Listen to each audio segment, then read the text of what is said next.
এই শুনেন, মজার একটা কথা বলি, যদি আপনার কথাটা শুরু থেকে শেষ পর্যন্ত শুনেন তাহলে কিন্তু আপনারা একটা জিনিস বুঝতে পারবেন। বলো বাবা। আমাদের পার্শ্ববর্তী ভারত রাষ্ট্র চায় আমাদের সাথে যুদ্ধ করতে, কিন্তু তারা কখনো কোনো সময় আমাদের সাথে যুদ্ধ করবে না। তার কারণটা কি জানেন? তারা এই জিনিসটা খুব ভালো করে জানে, তারা আমাদের সাথে কোনো সময় পারবে না যুদ্ধ করে। বুঝতে হবে, কারণ আমাদের এরকম কিছু জিনিস আছে, এরকম কিছু টেকনিক আছে, যে টেকনিক গুলো যদি আমরা অবলম্বন করি তাহলে ভারত একদম দুর্বল।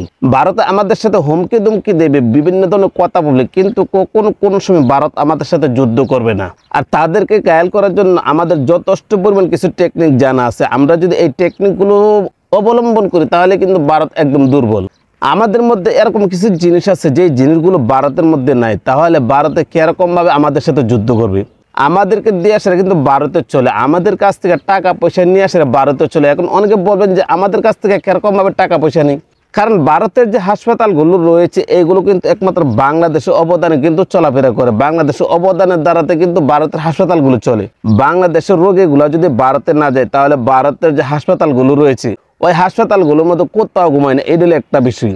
আরেকটা বিষয়, আমাদের লালমনিরহাটে কিন্তু একটা এয়ারপোর্ট আছে। এই এয়ারপোর্টটা যদি চালু হয়ে যায় তাহলে কিন্তু ভারত একদম দুর্বল, কারণ ওই এয়ারপোর্ট থেকে, লালমনির এয়ারপোর্ট থেকে কিন্তু ইন্ডিয়াতে মানে একটা বেশি দূরে না, অল্প কিছু দূর। আর এর ভিতরে কিন্তু একটা জঙ্গল আছে, এই জঙ্গলটা হচ্ছে বাংলাদেশের ভিতরে। ভারতে যদি কোনো সময় যুদ্ধ করতে চায় আর ওই লালমনিরহাটে যে জঙ্গলটা রয়েছে ওই জঙ্গল ভিতরে গিয়ে আসে যদি ভারতের উপর আক্রমণ করে তাহলে তারা বিচারে জীবন পাবে না।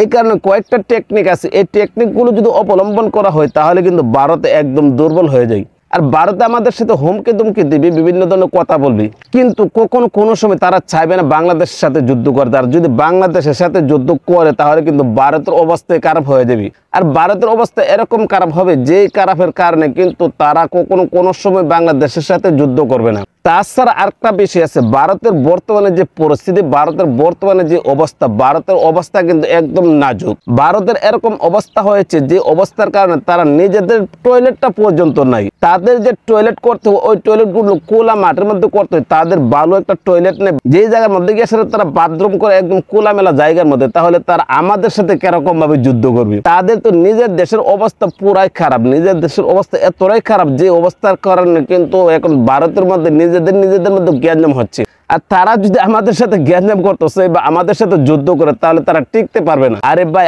আমরা হচ্ছে মুসলমানের পাওয়ার হচ্ছে এরকম, যদি গোয়াজারি গাছের ডাল লয়ে আসে ঠিক মতো ফিটা শুরু করা হয় তাহলে দেখবেন একদম রাম করতে করতে চলে যাবো। তোমরা দাদা বাবুরা বাংলাদেশের ভোটাররা এসে সেরা তোমরা আখাউড়া বা যে আগরতলা যেরকম ভাবে যে একটা অত্যাচার করছো, এটা যদি আগের থেকে পরিস্থিতি জানা থাকতো তাহলে তোমাদেরকে এক টাকা ছাড় দেওয়া হইলো না। কারণ তোমরা যদি নেক্সট টাইমে যদি আবার এরকম ভাবে আক্রমণ করতে চাও আর এরকম ভাবে যদি তোমরা আসো তাহলে কিন্তু দাদা বাবুরা তোমরা কিন্তু বাঁচতে পারবে না। বাংলাদেশের মানুষকে তোমরা চিনো না, বাংলাদেশকে নিয়ে এসে যদি উল্টা পাল্টা করো, বাংলাদেশের উপরে যদি তোমরা আক্রমণ করার চেষ্টা করো, নেক্সট টাইমে দেখবা তোমাদের অবস্থা এরকম হবে যা তোমরা নিজেরও কল্পনা করতে পারবে না। তো দাদা বাবুরা একটা কথা তোমাদেরকে বলি, তোমরা নিজের দেশের ঝামেলাকে সামলাও, এরপর আসে আমাদের বাংলাদেশের বিষয় নিয়ে আসলে কথা বলো। বাংলাদেশের সাথে যুদ্ধ করবার পরে তোমাদের নিজের দেশে যে ঝামেলাগুলো আছে এই ঝামেলাগুলো আগে শেষ করো। তো গাইস, স্বৈরাচার যাওয়ার পরে দাদা বাবুরা যেরকম ভাবে বাংলাদেশের উপরে একটা আক্রমণ করার চেষ্টা করতেছে, বাংলাদেশকে নিয়ে এসে বিভিন্ন ধরনের কথাবার্তা বলতেছে,